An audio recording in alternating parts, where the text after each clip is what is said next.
আসসালামু আলাইকুম, welcome back to my channel. আশা করছি সবাই অনেক ভালো আছেন। করলা লাভারদের জন্য একেবারে কম মশলায় দেশি চিংড়ি দিয়ে কিভাবে ভিন্ন স্টাইলে করলা রান্না করা যায় তারই রেসিপি শেয়ার করব। বিসমিল্লাহ। প্রথমে আমি করলাগুলোকে সুন্দরভাবে ধুয়ে লম্বা লম্বা স্লাইস করে কেটে নিয়েছি। একটা করলা 4 পিস করে কেটে নিয়েছি। খুব বেশি পাতলা করা যাবে না, তাহলে ভেঙে যেতে পারে। তারপর একটা প্যান গরম করে হাফ কাপ তেল দিয়েছি। তেল গরম হয়ে আসলে হাফ কাপ পেঁয়াজ কুচি দিয়েছি।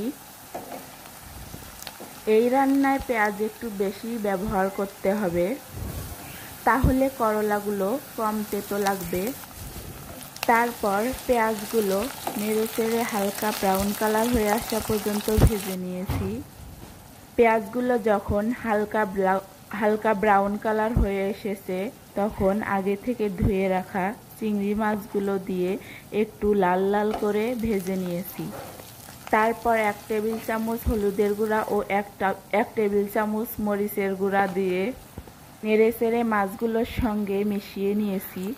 তারপর আগে থেকে কেটে রাখা করলাগুলো দিয়ে নেড়েচেড়ে মশলাগুলোর সঙ্গে খুব ভালোভাবে মিশিয়ে নিয়ে 3 থেকে 4 মিনিট কষিয়ে নিয়েছি। তারপর 1 টেবিল চামচ লবণ দিয়ে নেড়েচেড়ে পানি দিয়েছি।